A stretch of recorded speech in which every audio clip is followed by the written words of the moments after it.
స్వామి సమర్థకి శరణు వేడి వారి మనసులో ఉన్నటువంటి కోరికను వాళ్ళు వెల్లడి చేసుకుంటారు.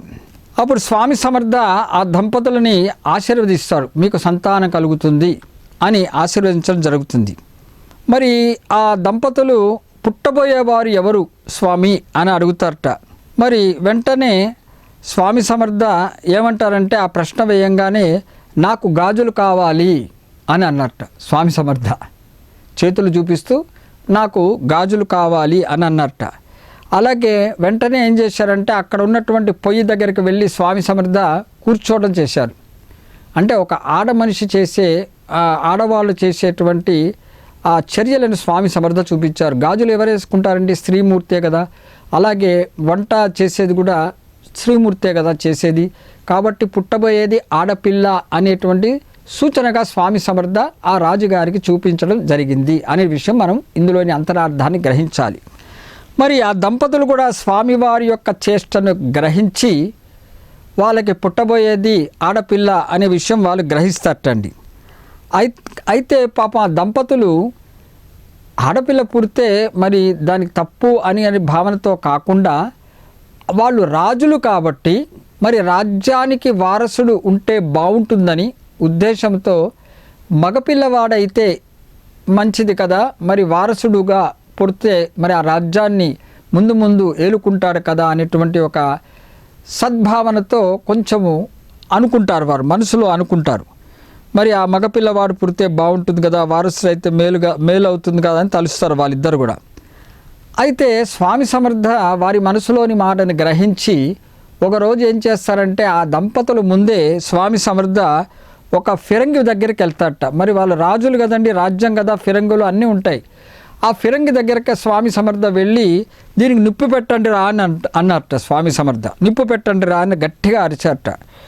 స్వామి సమర్థ యొక్క చేష్టలను చూసి మరి ఆ దంపతులు మళ్ళీ ఆనందపడ్డారట. అంటే వాళ్ళకి పుట్టేవాడు మగబిడ్డే అని సంతోషపడ్డారట. కాబట్టి స్వామి ఆశీర్వచనం వలన ఆ దంపతులకి ఉత్తరోత్తర వాళ్ళకి మగపిల్లవాడు కలగటం జరిగింది. అక్కలకోట సంస్థానపు రాజు అయినటువంటి ఆ మాలోజీరావు భోంస్లేకు ఆ దంపతులకి స్వామివారి యొక్క అనుగ్రహం చేత మగపిట్ట కలగడం జరిగింది. ఒకసారి అక్కలకోట సంస్థానపు రాజు అయినటువంటి మాలోజీరావు భోంస్లే తన స్నేహితుడైనటువంటి మరొక రాజు అంటే సాంగ్లీ సంస్థానమైనటువంటి రాజు తాత్యా సాహెబ్ పట్వర్తన్తో స్వామి సమర్థని దర్శించుకునేందుకు వస్తారు. ఇద్దరు కూడా వస్తారు. మరి అక్కలకోట రాజు అయినటువంటి ఆ భోంస్లేకు మటుకు స్వామి సమర్థ వారితో అనుభవం జరిగింది. ఎందుకంటే స్వామి సమర్థ దగ్గర చాలా జాగ్రత్తగా ఉంటున్నాడు.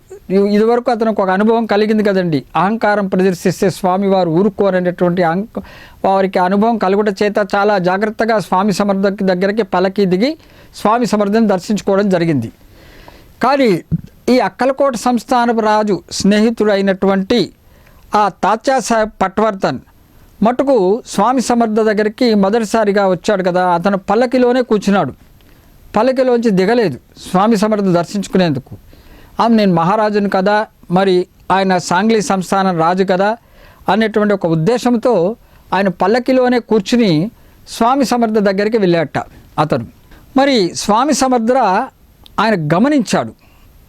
ఇతని మనసులో ఉన్నటువంటి విషయాన్ని గమనించి వెంటనే ఏమిరా నన్ను గుర్తించలేదా అన్నట్ట స్వామి సమర్థ.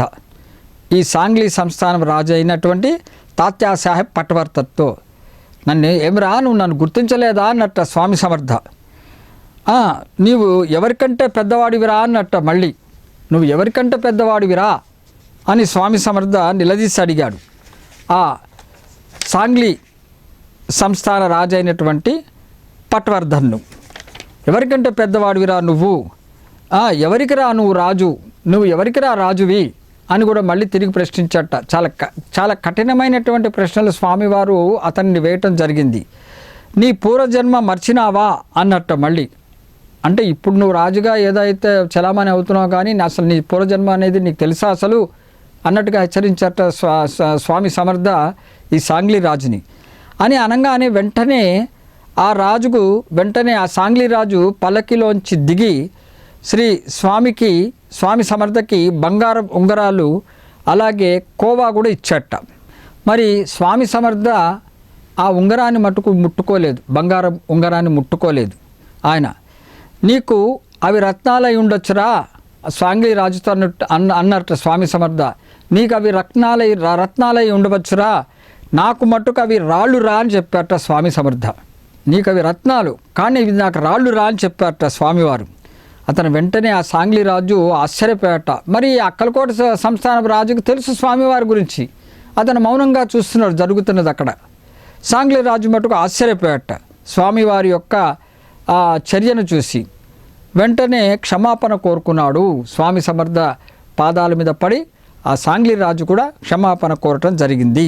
అలాగే బరోడా సంస్థానంలో ఉన్నటువంటి ఒక బాబాసాహెబ్ ఘోర్పడే అనే మరొక అతను ఇనాందారుగా ఆ బరోడా సంస్థానంలో పనిచేస్తూ ఉండేవాడు. మరి అతని భార్య పేరు గంగాబాయ్, అతని భార్య పేరు. మరి వీరికి కూడా సంతానం అనేది లేదు, ఈ దంపతులు ఇద్దరికి కూడా. మరి వీరిద్దరు కూడా శ్రీ స్వామి సమర్థను శరణు వేయటం జరిగింది. మరి స్వామి సమర్థ వాళ్ళిద్దరికి ఏం చెప్పారంటే, అనునిత్యము కూడా హరివంశము చదివించుకొని వినమని ఆజ్ఞాపించారట. హరివంశం గురించి నిత్యం కూడా నువ్వు శ్రవణం చేయండి అమ్మా మీ ఇద్దరు దంపతులు కూడా అని స్వామివారు ఆజ్ఞాపించడం జరిగింది. మరి ఆ దంపతులు స్వామి సమర్థ యొక్క ఆజ్ఞను శిరసావహించడం చేత వారిద్దరికీ సంతానం కలిగింది అనేటువంటి విషయం మనం గ్రహించాలి. మరి స్వామి సమర్థ మనము చూసామండి, అనేకమైనటువంటి భయంకరమైనటువంటి వ్యాధులను నివారించేవారని, అలాగే ఆయన మరణించిన వారిని కూడా బ్రతికించారనేటువంటి కొన్ని సంఘటనలు కూడా మనం చెప్పుకున్నాం.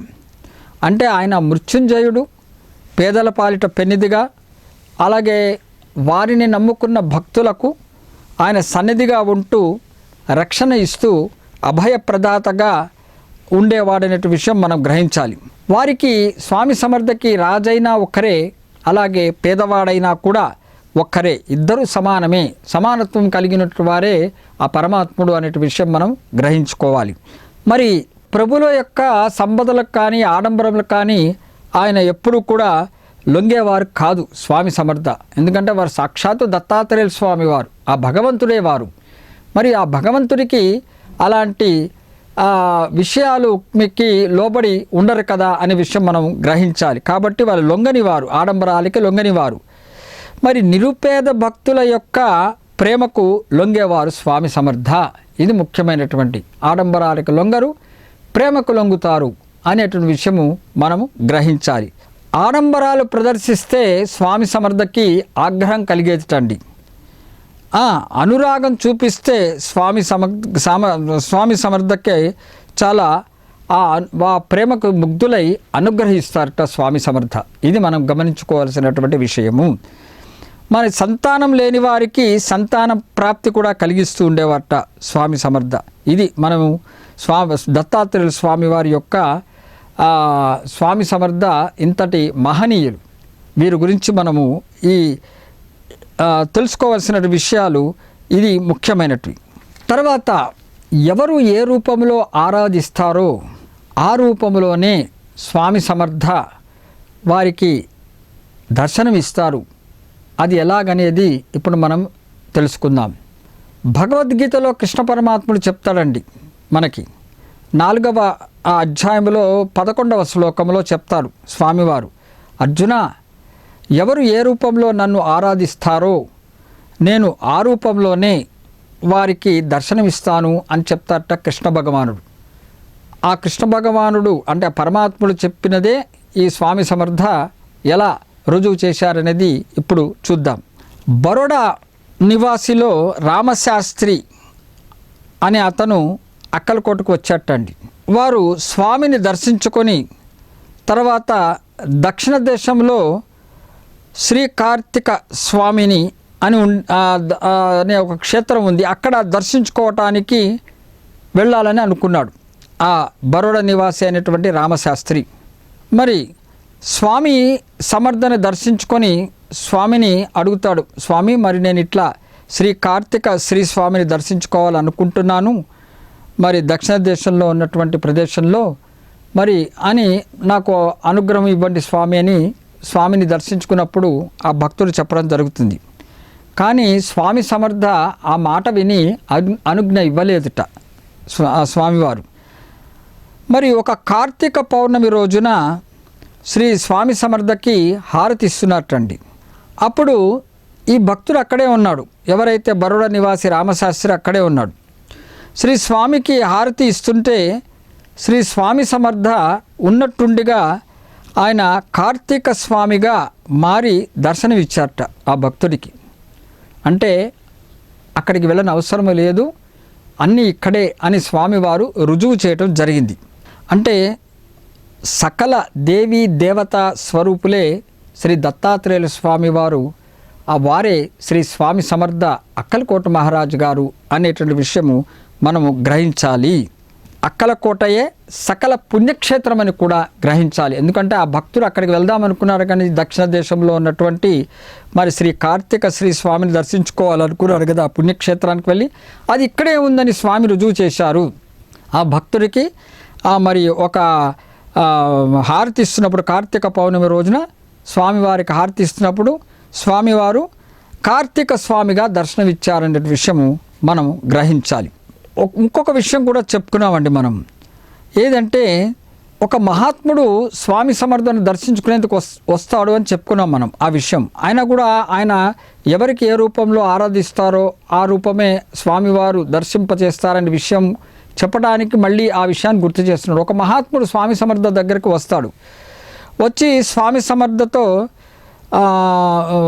దర్శించుకున్నప్పుడు ఆ మహాత్ముని చూసి స్వామి సమర్థ అంటారట వెంటనే, నీవు ద్వారకకి పోదలిచిదివా, ఆ కృష్ణ పరమాత్మని చూడాలనుకుంటున్నావా అని చతుర్భుజాలతో శ్రీకృష్ణ పరమాత్ముడుగా ఆ మహాత్ముడికి స్వామి సమర్థ దర్శనం కలుగజేస్తారనే విషయము మళ్ళీ ఇక్కడ మనం గుర్తు చేస్తున్నాం.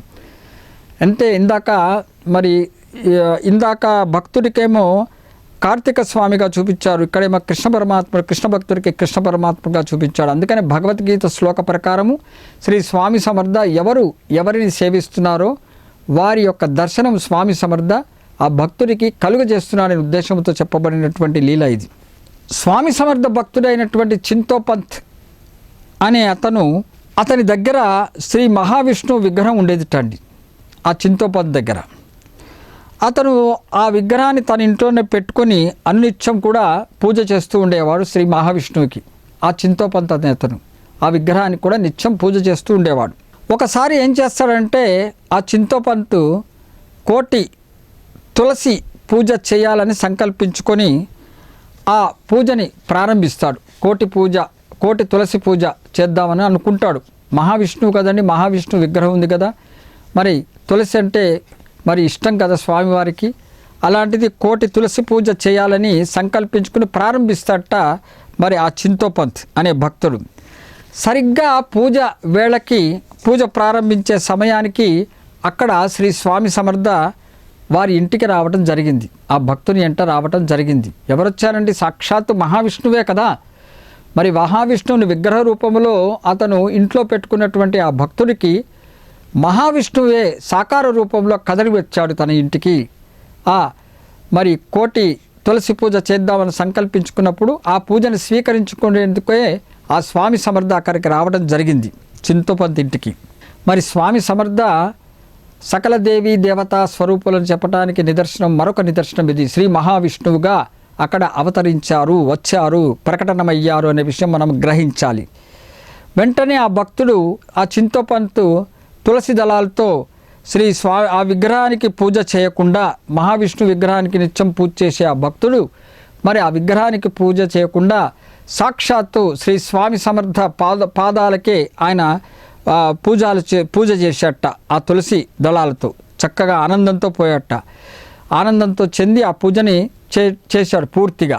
మరి శ్రీ స్వామివారి యొక్క అనుగ్రహాన్ని ఆశీస్సులు కూడా తీసుకున్నాడు. తీసుకున్న తర్వాత చిత్రం ఏంటంటే స్వామి సమర్థ ఎక్కడై ఆసీనులై ఆ పూజ అయ్యేంత వరకు ఉన్నారో ఆ స్థలంలోనే వారి పాదములు ముద్రించబడ్డాయట అండి.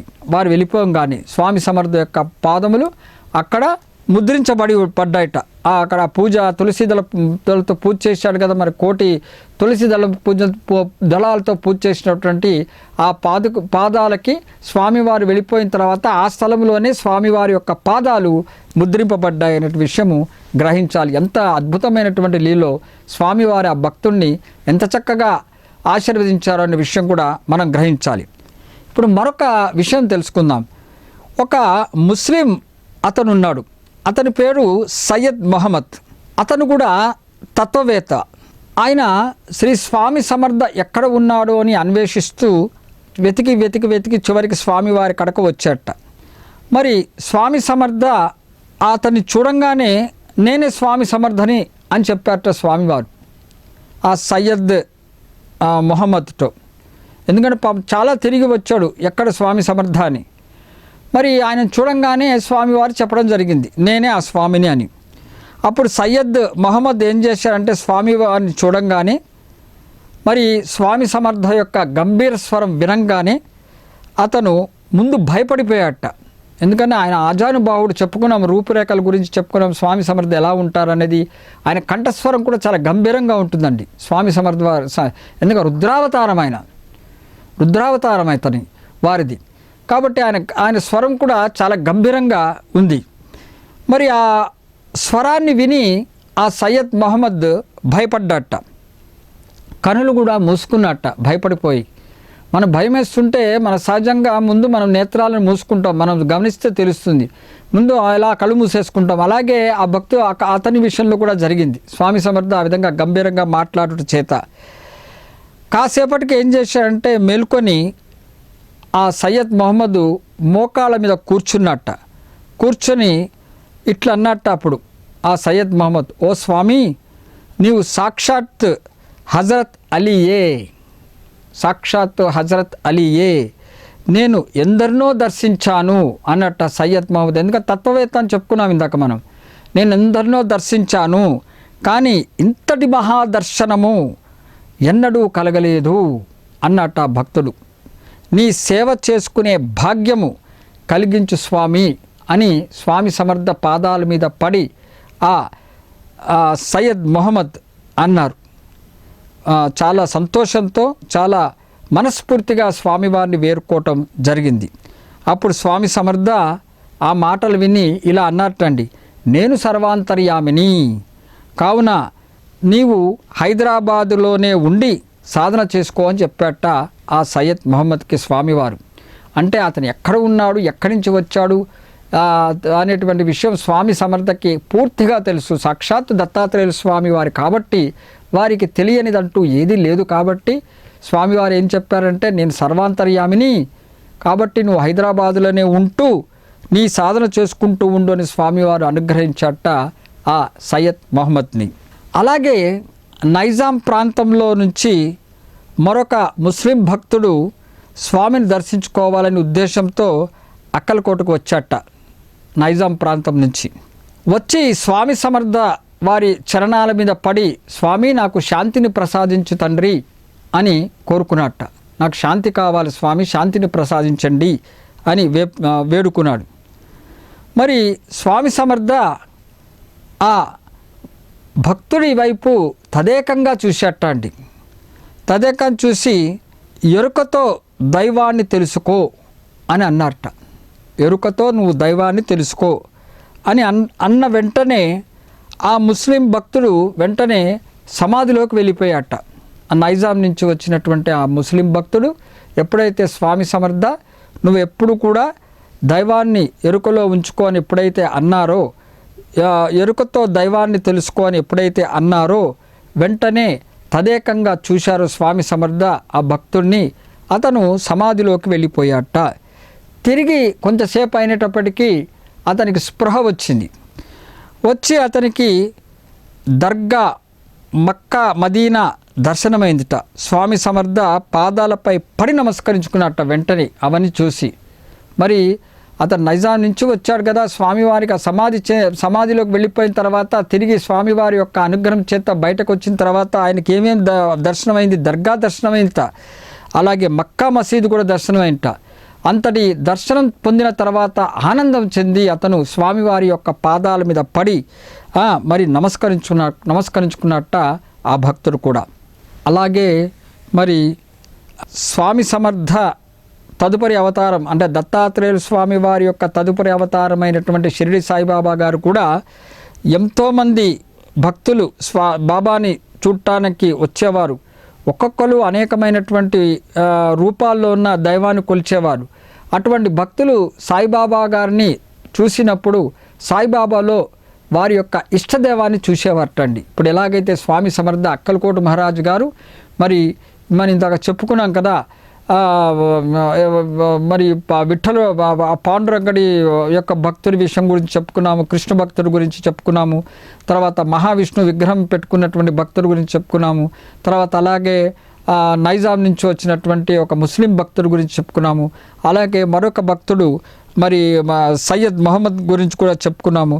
కాబట్టి ఇలాంటి ఎలాగైతే స్వామి సమర్థ వారి ఇష్టదైవాన్ని ఎలాగైతే చూపించారో సాయిబాబా గారు కూడా వారు తన భక్తులు ఎవరైతే ఏ ఇష్ట దైవాన్ని నమ్ముకుని వచ్చారో ఆ ఇష్టదైవాన్ని సాయిబాబా వారిలో చూపించి అనుగ్రహించారట. అంటే దత్తాత్రేయుల స్వామి వారు ఈ విధముగా రూపాలు వేరైనా నామాలు వేరైనా అందరూ ఒకటే, దత్తాత్రేయుల యొక్క అవతారాలే ఈ విధంగా మనకి రుజువైందనే విషయము మనము గ్రహించుకోవాలి.